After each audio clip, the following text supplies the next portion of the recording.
Noles All Access is brought to you by the energy-saving conservation programs of Tico People's Gas. Real Coca-Cola taste with 0 sugar and 0 calories. Coca-Cola Zero Sugar.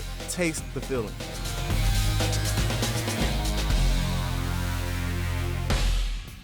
Welcome to Noles All Access, where we take you inside Florida State athletics. I'm Jay Sutton, and today we'll check in with softball head coach LONNI Alameda and baseball head coach Mike Martin Jr. as they prepare for their upcoming season. We'll also get a closer look into the rising popularity of women's sports in the national media. And later in the show, junior outfielder REESE Albert battles back from injury and is ready to take on the 2020 season. All that and much more is up ahead on Noles All Access.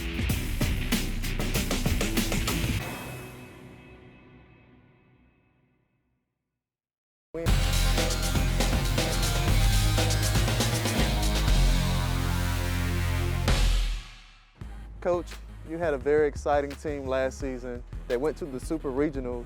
Can you talk about some of your best memories from this past season?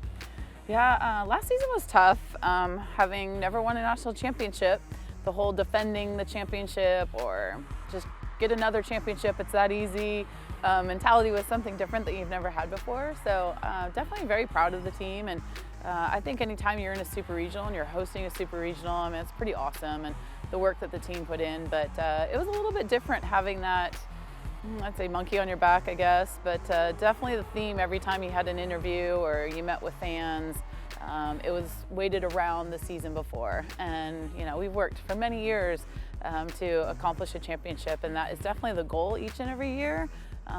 You know, but couldn't be more proud of being one swing away from going back to the World Series.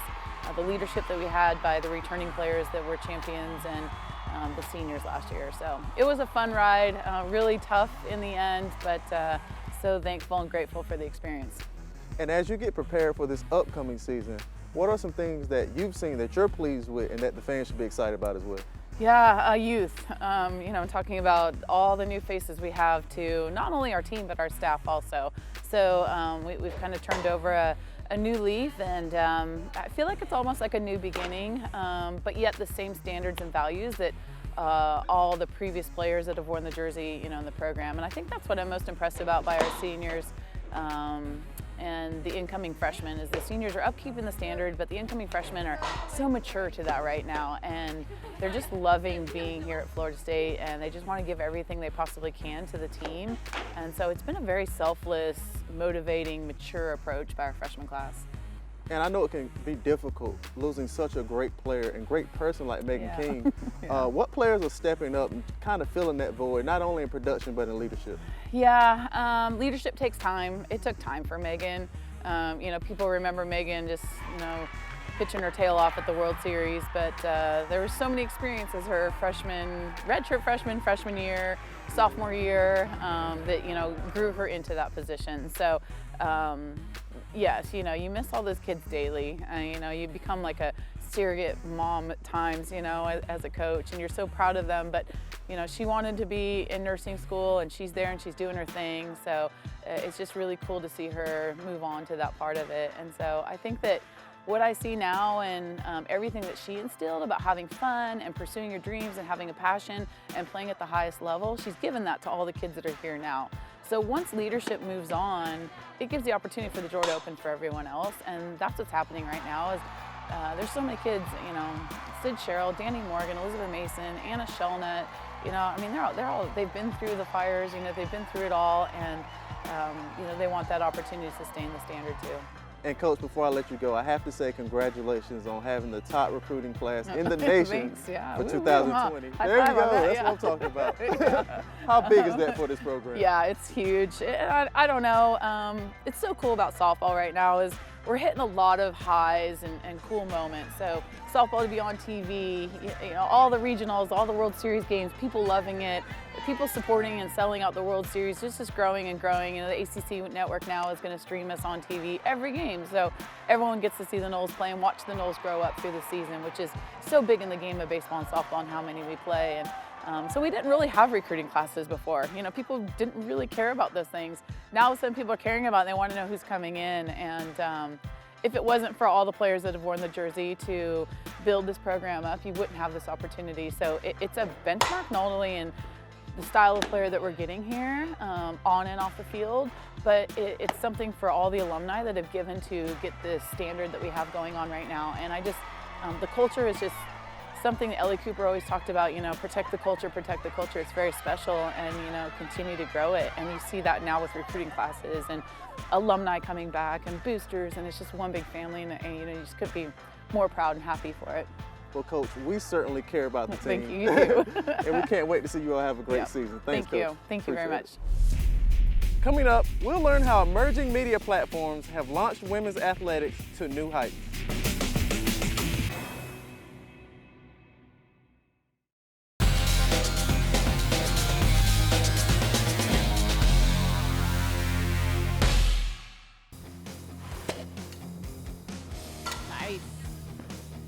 The fall routines for practice is to get a lot of reps. We're just trying to work on our skills, so freshmen may be a little bit different than upperclassmen.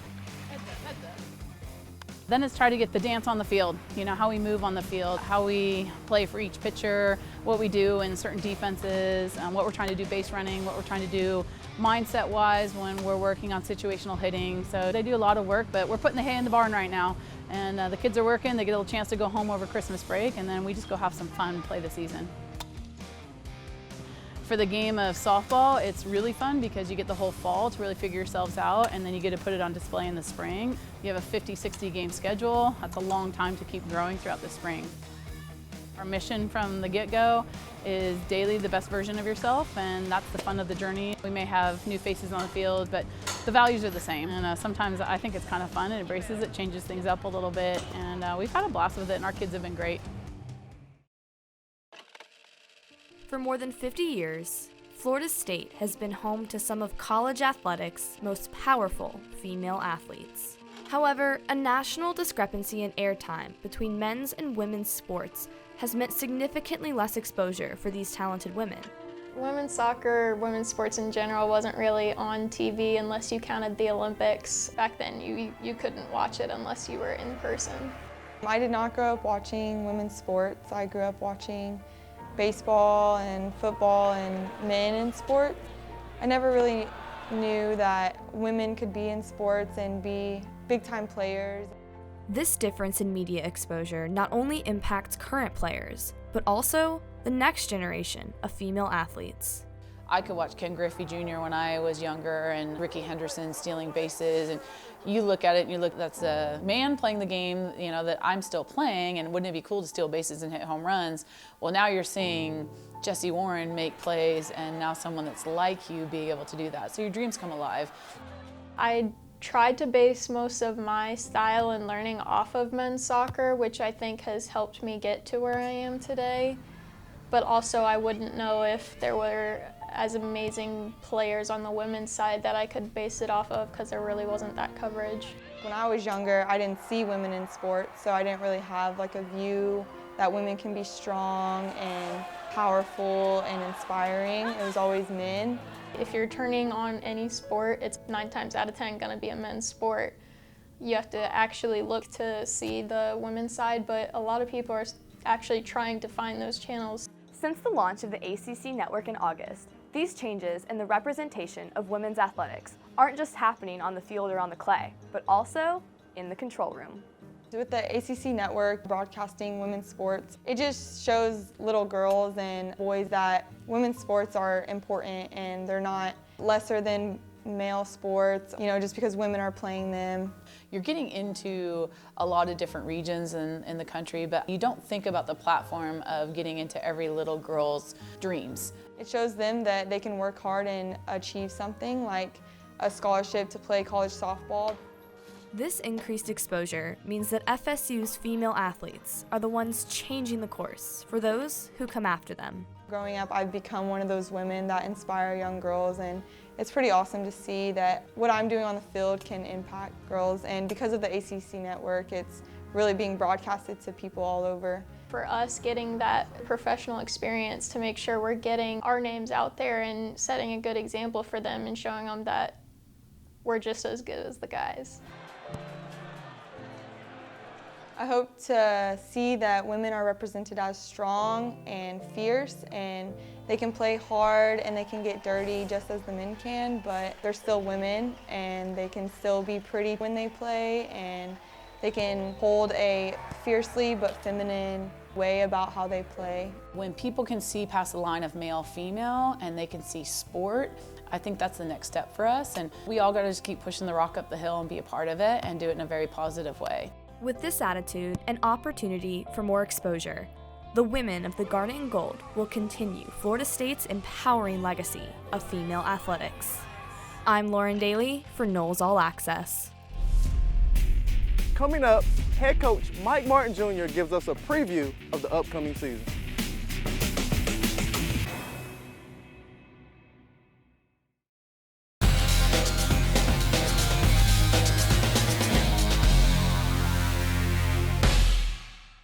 Well, Coach, I know it's early in the process, but what's been your biggest adjustment so far in making the move over to head coach? There's been, a little bit more on my plate, obviously. Things that I had never done before, which is the fundraising aspect and, dealing with the media, the scheduling, that type of stuff. That's been a little bit different, but all in all, it's been good.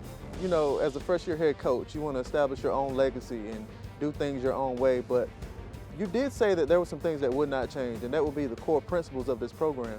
Can you talk about those core principles and maybe some guys on the team that embody what this program is all about? Yeah, the core principles, are the way you go about your business. You're going to bring it, you're going to work hard every single day, but you're not going to be up and down. That temperament, and the kids have to know what to expect every single day, and I'm going to be consistent with that.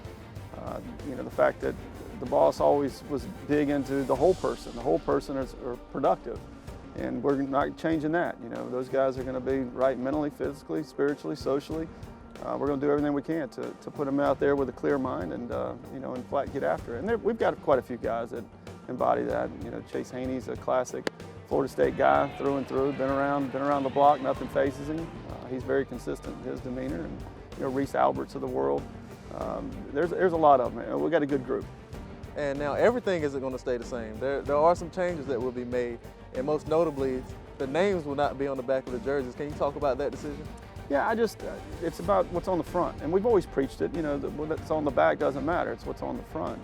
But I just think a lot of times, the way they look instead of the way they play and get after it for this great university. I just always liked it. Yankees have never had them. I don't like it. Make those fans know your name by the way you go about your business and how you perform. I like that. And another change that will be made, y'all will be moving over to the third base dugout. Can you talk about that? Well, it's just the one I grew up in. Everything looks right. Setting the positioning of the defense. When you're looking and the guy's about to steal second base, it's right there in your line of view instead of having to turn here and yell runner if the guy's taking off. I've always liked the animals being able to see our guys. It's just everything. It's a bigger dugout. You've got a lot more room over there. And, the guys that had never been in that dugout, during the fall, they really took to it. They're like, this is much spacier and just a better view. There's nothing wrong with having a little more space. That's always welcome. That's right. That's correct. Well, one thing that you've really harped on is speed and wanting the guys to play fast. With the games that you all have played this fall, are the guys close to the level of pace that you would like for them to play? No, the older guys have picked it up quicker than the younger guys. The older guys also aren't trying to process as much, in their heads.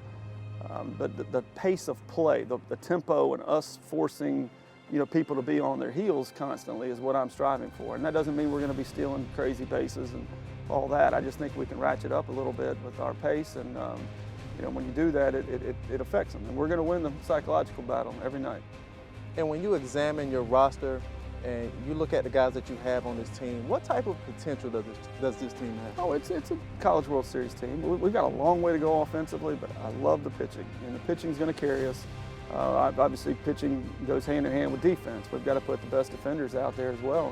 And the guys know, just, because you can hit, and that ain't going to put you in a lineup. You got to be able to play defense and take extra bases and be a productive, balanced, multi-faceted group. We're going to be able to bunt and drag bunt and, again, go first to third, score from first on doubles. There's a lot of things that just keep people on their heels. And I can't leave without mentioning 11. So since you've taken the job as head coach here at Florida State, what's the best piece of advice that he's given you?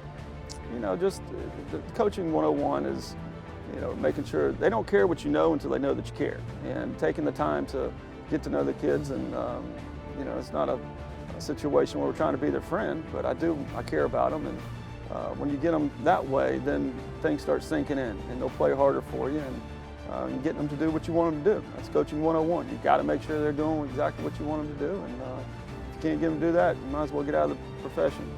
There you go. Well, thanks, Coach. We appreciate it, and hopefully we'll see you in Omaha later this year. Sounds great. Thank you. Coming up, we'll hear from REESE Albert as he heads into the 2020 season with confidence and determination.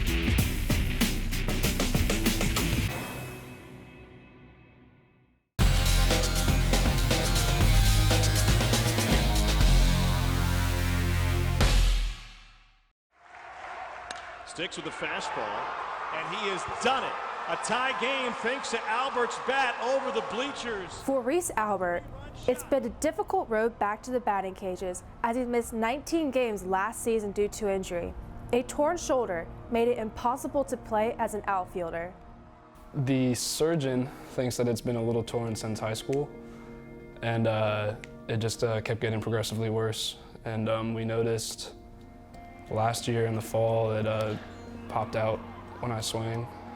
So we kind of took care of it a little bit then, didn't think too much of it, and then probably 3 or 4 weeks into the season, we were playing Virginia Tech, I believe, and my first at-bat I walked, second at-bat I got a hit, and then the next 3 at-bats, every time I swung it popped out. So that's when we went and got the MRI, and the doctor told us that it was completely torn all the way around. While keeping his injury out of the public eye, REESE faced a tough decision.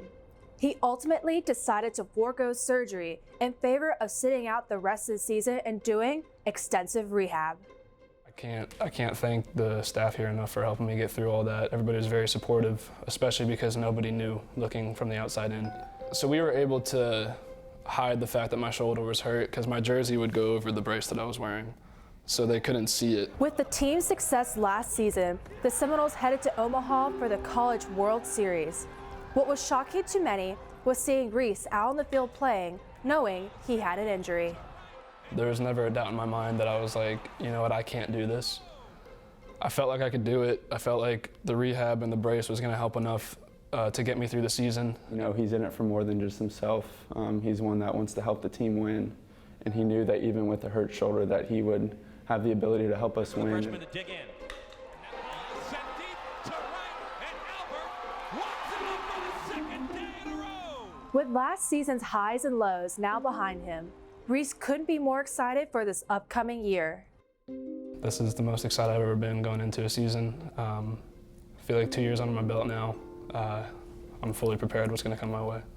I think it's honestly been a blessing for him. You know, it's allowed him to have a whole summer and fall season to, you know, get in the weight room, get stronger, you know, work on his swing mechanics. I think it was really helpful for him, and I really think REESE is going to have a breakout season this spring. And when I went out there to hit, these last few days have all been really happy for me. Like, telling me they're cheering me on, you know, stuff like that. A lot of them have come out to watch me hit just to see how I'm doing, and just knowing that they have my back like that, it makes me happy, and I think that we're ready to go through anything this season together.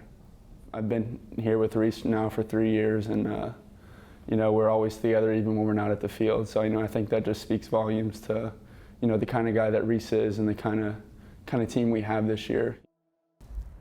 With REESE Albert making strong connections with his teammates, as well as new head coach Mike Martin Jr., the opportunities seem endless for his future. I think he'll be a high draft choice. I think he'll play in the major leagues. He's a really talented guy. That's a baseball rat, if you will. He loves the game. He loves to do it all the time, and the sky's the limit for him. And that's the one thing about REESE is, you know, he just flips a switch when it's game time. Yeah, I just apologized to his mom. Said, look, we're not, you know, abusing your child. It's his career. It's his choice. We've had guys that have done that in the past. We've had other guys that went on and opted for surgery right away. But he's a tough nut, and we're sure glad he's on our side. I wouldn't take anything back. I think of it more as a blessing than a curse now, in a sense that it gives me more confidence going into this year, knowing that I'll have 2 healthy shoulders and I won't be missing any games for injury. With baseball season coming into full swing, Reese Albert is ready to make his mark and help lead his team all the way back to Omaha. I'm Jacqueline Kissick for Noles All Access. For schedules, stats, and updates across all Florida State athletics, be sure to check out Seminoles.com.